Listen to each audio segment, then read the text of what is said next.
vazhdimisht gjatë gjithë periudhës së diktaturës me urdhra verbal ose me shkresa zyrtare tepër sekrete. Me gjithë këtë, dëshmit tregojnë edhe një anë tjetër, atë të shpëtimit. Në kampin burg të Spaçit, të ngritur në vitin 1968, në një vend pa ngjyra ku gria ende sot pushton një kup qelli, aty ku në dimër e bardha e ngricave është e vetmja ngjyrë, dhuna dhe torturat ishin të vazhdueshme.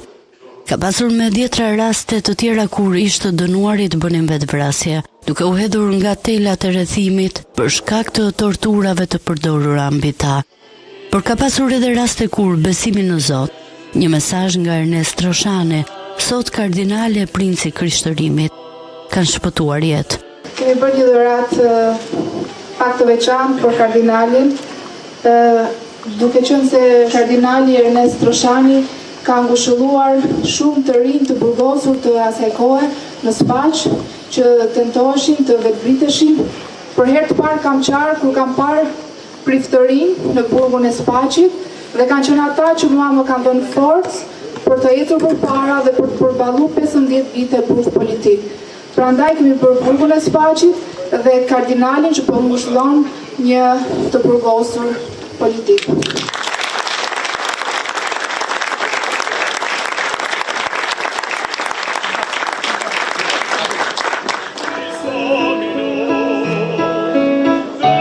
Vizita e kardinal Ernest Roshanit në Spaç ka bërë bashkë jo vetëm bashkëvuajtësit e tij në kampin burg, por edhe ata që e ritakojnë pas shumë vitesh dhe kujtojnë mrekullitë e tij. Ishte në Fusharës një ditë shumë e keqe. Shkuam në Shkodër dhe takoj ca miq, e kishin probleme shëndetësore, kishin gjanat e tyre, edhe unë gjithkund me ta. Ikun grëmirë edhe aty unalem aty, pim nga një kafe, zhvilloj takimet e vete edhe që edhe një mesh. Morëm vesh se rruga ishte shumë e keqe për Puke, për Fusharës. Po tha, ky dënisëm, tha, të shkojmë. Edhe i tha shumë mirë, dënisëm. Edhe në këtë rast për shërbim gjithmonë duke ndihmuar njerëzit, shkonte atje sepse njerëzit ishin smor.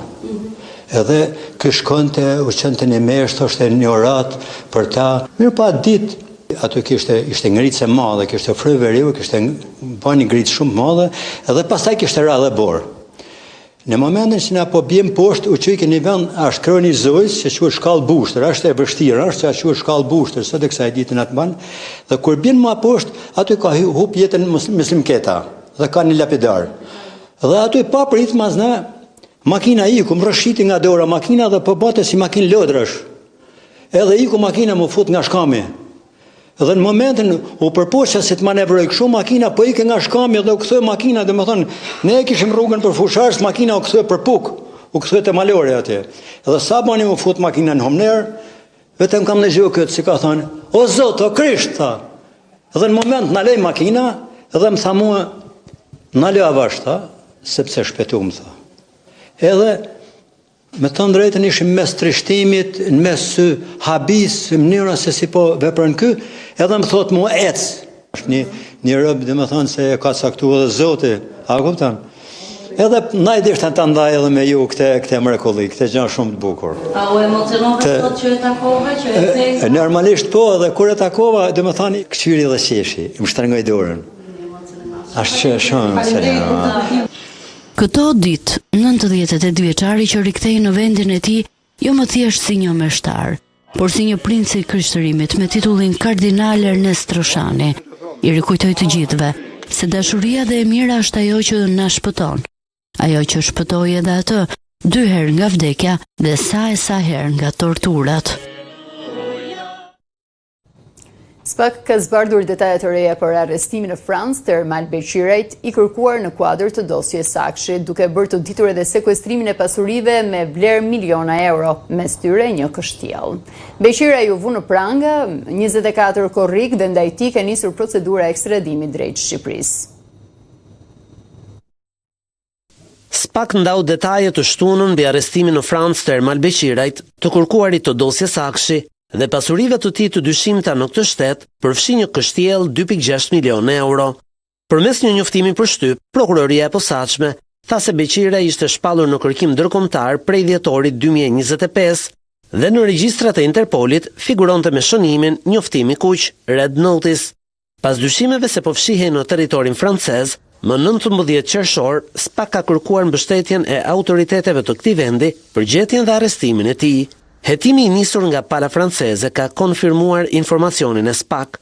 Teksa po e kërkonin, autoritetet franceze kanë zbuluar disa pasuri me origjinë kriminale të Beqirajt në këtë vend, llogari bankare me një vlerë totale prej mbi 2 milion euro, 2 apartamente, mjete motorike, si edhe blerje në një kështjelle në departamentin OIC, rreth 2.6 milion euro.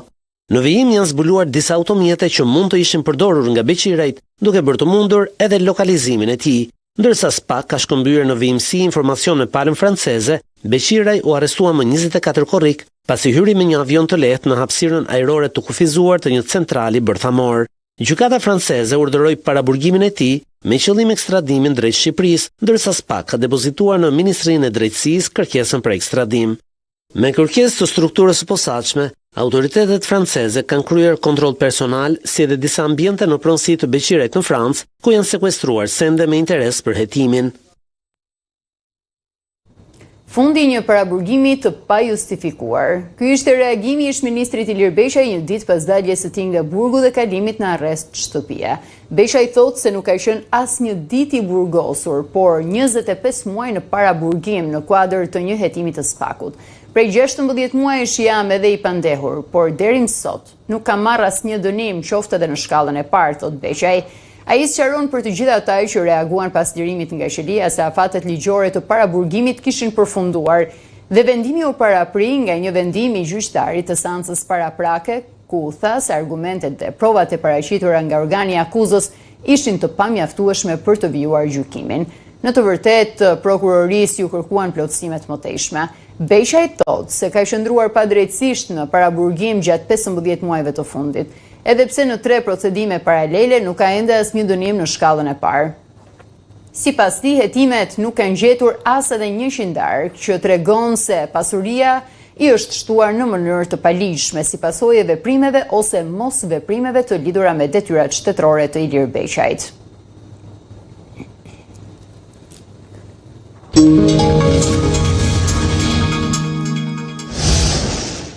Sali Berisha nuk është i bindur plotësisht në vërtetësinë e deklaratave të Klodian Brahos për lokalizimin e Ermal Beqirajt në Francë. Ai tha se duhet transparencë duke dhënë argumentet e tij për hijet e dyshimit. Në komunikimin me qytetarët në rrjetet sociale, Berisha akuzoi udhëheqjen socialiste si të diktuar nga krimi dhe përshëndeti protestat brenda radhëve të partisë së Edi Ramës kundër propozimit që shkrin 15 bashki. Ermal Beqiri ishte Edi Rama, Linda Rama, ishte familja Rama. Kryetari i Partisë Demokratike reagoi pas deklaratës së drejtuesit të SPAK se Ermal Beqirajn e kishin lokalizuar para arrestimit të tij në Francë. Mund të ketë patur dokumenta ose mund të kenë dokumenta që po bashkëpunonin me autoritetet franceze. E vërteta është që autoritetet franceze atë e arrestuan krejtësisht rastësisht. E arrestuan sa i fluturoi mbi një objekt që s'mund të fluturonte. Këtu ka disa probleme. A y në prill dhe në qershor ka bërë veprime me avionët e tij, blerje, regjistrime e tjerë në 2 vende në të cilat shteti ligjor është i fortë, në Austri dhe Sloveni. Dhe ai në rast se do të ekzistonte mandat arresti ndërkombëtar, ai nuk bënte dot të këto vende asnjë veprim. Sali Berisha mbështeti protestat në bashki që mazhoranca e kryeministrit Rama propozon të shkrijë duke veçuar reagimin e socialistëve. Përshëndes përzemërsisht të gjithë ata socialistë që këto ditë të vape po kanë zgjedhur protestën dhe po djegin dokumentin e partisë së krimit. Ftoi gjithashtu të gjithë qytetarët e njësive të qeverisjes vendore që në hartën e Partisë Demokratike është vendosur të rikthehen, të ngrenë zërin e tyre. Duke u referuar shifrave të Eurostatit për periudhën 2015-2024, kryetari i Partisë Demokratike denoncoi ato që e cilësoi si gjenocid të butë dhe boshatisje të vendit, ku sipas tij 1.1 milion shqiptar janë larguar nga Shqipëria. E vërteta po ndodh boshatisja e Shqipërisë nga shqiptarët. Pavarësisht temperaturave të larta dhe asaj që e cilësoi si presion policor, kreu i opozitës Sali Berisha deklaroi se çdo ditë më shumë përfaktohet se ekzekutivi aktual nuk ka më të ardhme politike.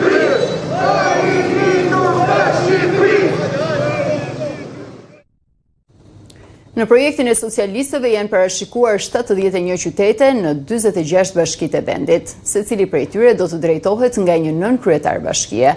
Aldo Merkoçi i socialistëve tregon kompetencat dhe ngjyrën politike që do të ketë ky drejtues i qytetit, i cili kundërshtohet nga demokrati Ylli Aslani që e krahason me një sherif politik në qytet. 15 bashkitë që propozohen nga Partia Socialiste për të shkrirë do të humbin të drejtën për të zgjedhur kryetarin, por megjithatë do të vazhdojnë të quhen qytetar. Reforma territoriale nuk parashikon vetëm reduktimin e të zgjedhurve vendor, por krijon 4 struktura. Rajonet, që do të jenë 4 të tilla, më tej janë 46 bashki, të cilat do të kenë varësi 71 qytete dhe plot 387 njësi administrative. Madje Aldo Merkoçi, eksperti të majtës në këtë reformë për adysjene, shpjegoi kompetencat që do të ketë qyteti. Do kenë një nën kryetar bashkie që do jetë dedikuar specifikisht dedikuar për qytetin.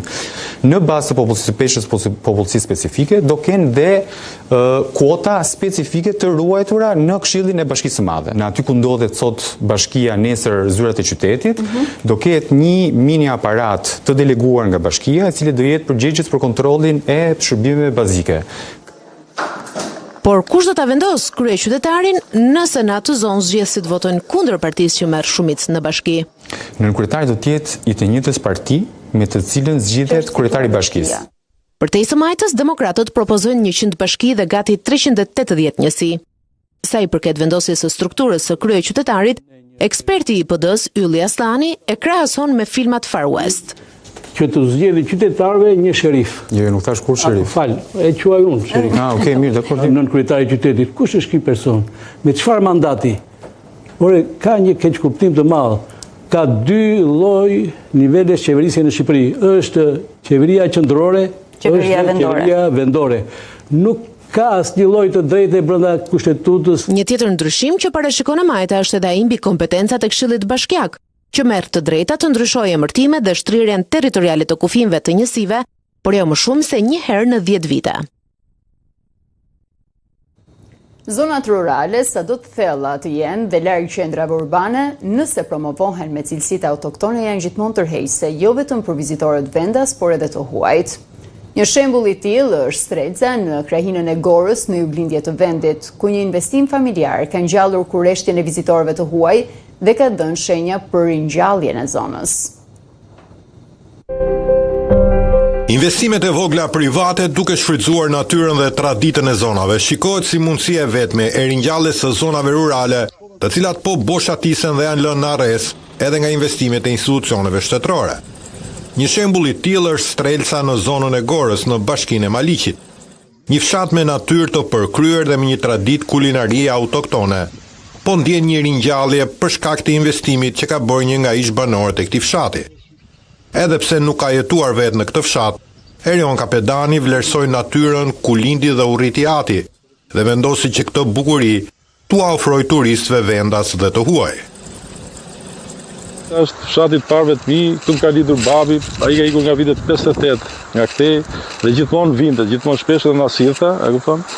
Edhe na pëlqen, me thënë drejtë. Kur filloi kjo, që filloi turizmi malor, që dhe ne dëgjuam për këtë, vendosëm që të bëjmë diçka. Po, tash që po e shikoj vitin e parë domethënë që është gjithmonë gjë e duhur.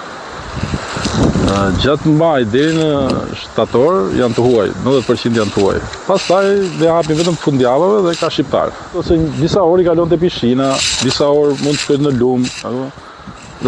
Pastaj një ditë të tërë mund ta kaloj duke u ngjitur në mal tek liçenet Valemarës, që janë 8 liçena aty lart. Një tjetër që është liçeni Zik nga Gramshi, është Moglica. Ka shumë gjëra, është një që janë ato kamionet të ura sud që si është poshtë, edhe aty është gjë e bukur. Gjithçka shqiptare, mishin, gjitha se ne i marrim këtu. Marrim gjitha, petka, çfarë them çdo gjë. Çdo gjë shqiptare janë shumë të kënaqur. Dhe në fakt turistët e huaj e kanë gjetur këtë oazë shlodhës në mes të natyrës së paprekur. Cela from Belgium. Vi nga Belgjika për herë të parë, e gjetëm nëpërmjet Booking. Ne mendojmë se është një nga vendet më të bukura që kemi parë, mikpritja të bën çudi. Mësuam të gatuajmë shqip dhe ushqimi ishte shumë i shijshëm. Ja vleti që erdhëm deri këtu. Very nice place. Vend fantastik, njerëz të mrekullueshëm. Përshtypja e parë është e mrekullueshme. Shqipëria është një nga vendet më të bukura që kemi parë. Dhe me sa duket, kjo eksperiencë po shtyn edhe të tjerët në zonë që të investojnë në pronat e tyre. Turizmi në fshatrat e njësisë administrative Gorë ka një zhvillim, si të thuash, kur mund përmendim bujtinat që janë ndërtuar në fshatin Strelc. Pashtu kemi dhe në fshatrat e tjerë të njësisë administrative Gorë si Zvarisht, Lozhan, thuaj se po përhapet në të gjithë njësinë. Njësia administrative Gorë përfshin 16 fshatra, të cilët po tërheqin gjithnjë më shumë turist vendas dhe të huaj, veçanërisht ato që preferojnë turizmin e aventurës dhe natyrës, duke kthyer këtë krajinë në një nga destinacionet e reja turistike të juglindjes së vendit.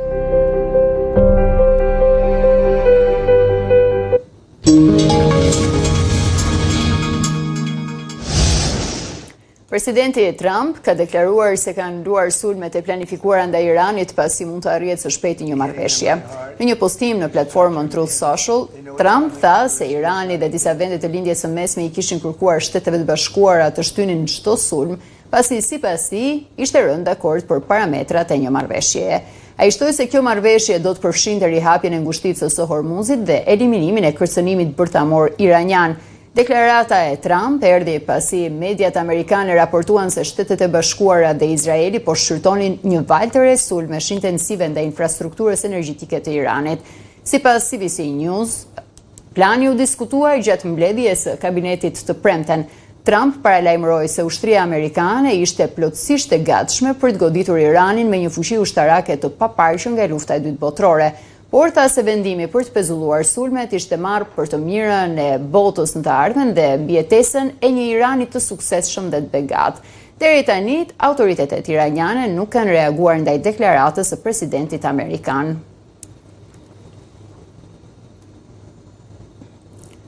Spanja shpërtheu kundër disa vendeve të Bashkimit Evropian duke dënuar reagimet e tyre për fluksin e rreth 60.000 emigrantëve nga Maroku në Ceuta. Në një letër të hapur, kryeministri Sanchez kërkon një takim urgjent të ministrave të brendshëm të bllokut dhe thotë se përgjegjësia për kufijtë e jashtëm është e të gjithëve. Spanja dënoi reagimet e disa vendeve të Bashkimit Evropian pas fluksit rreth 60.000 emigrantëve nga Maroku drejt enklavës spanjolle të Ceutës, duke i cilësuar ato si egoiste, përçarse dhe të palishme. Autoritetet thonë se gati të gjithë ata që kishin hyrë në enklavë më 30 korrik ishin rikthyer në Marok, ndërsa numri i viktimave kishte arritur në të paktën 67. Deklaratat vijnë teksa Italia pezulloi përkohësisht të zbatimin e marrëveshjes Schengen me Spanjën, me kryeministren Giorgia Meloni që i përshkroi ngjarjet si trondice, ndërsa Finlanda dhe Danimarka mbështetën vendimin italian. Edhe kryeministri çek Andrej Babis kërkoi pezullimin e përkohshëm të antarësimit të Spanjës në zonën Schengen. Në një letër drejtuar presidentes së Komisionit Evropian Ursula von der Leyen, kryeministri spanjoll Pedro Sanchez shprehu shqetësimin për qëndrimin e disa vendeve europiane. Ai theksoi se Spanja riktheu kontrollin e plotë të kufirit brenda 48 orëve dhe pengoi çdo lëvizje të paautorizuar drejt Europës kontinentale. Sanchez shtoi se ndonse shumica e vendeve shprehën solidaritet. Disa qeveri zgjodhen të sulmonin Spanjën duke u thequr sipas tij nga paragjykimet, dezinformimi dhe interesat politike. Ai rikujtoi se Ceuta nuk është pjesë e zonës Schengen. Udhëheqësi spanjoll kërkoi një takim urgjent të ministrave të brendshëm të BE-s për të riafirmuar se siguria e kufive të jashtëm është përgjegjësi e përbashkët e të gjitha shteteve anëtare. Ashtu 22 nga 27 vendet e bllokut kërkuan bisedime urgjente në një letër të hapur, duke cituar shqetësime serioze mbi zhvillimet në Ceuta.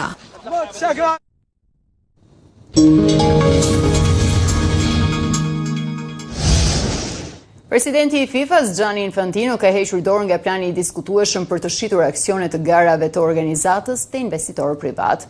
Vendimi vjen pas kundërshtimeve të forta nga federatat dhe konfederatat kryesore të futbollit. Infantino deklaroi se projekti kishte krijuar për çarje dhe se nuk ishte më në interes të futbollit botëror, duke konfirmuar se propozimi nuk do të vazhdojë. Plani parashikon të krijimin e një dege të re tregtare ku investitor privat do të mund të blinin aksione në turnet më të rëndësishëm të FIFA-s, përfshirë Kupën e Botës për meshkuj dhe femra. Në këmbim të mbështetjes, 211 shoqatave anëtare u ishte premtuar një pagesë prej $40 milion. Propozimi i hasi në kundërshtimin e ashpër të UEFA, se cila paralajmëroi edhe bojkot të Kupës së Botës nëse plani do të zbatohej. Me humbjen e mbështetjes së saj, por edhe të konfederatave të tjera, iniciativa e Infantinos mbeti pa shumicën e nevojshme për miratim. Tërheqja e Infantinos u përshëndet edhe nga drejtuesi i Federatës Shqiptare të Futbollit Armando Duka.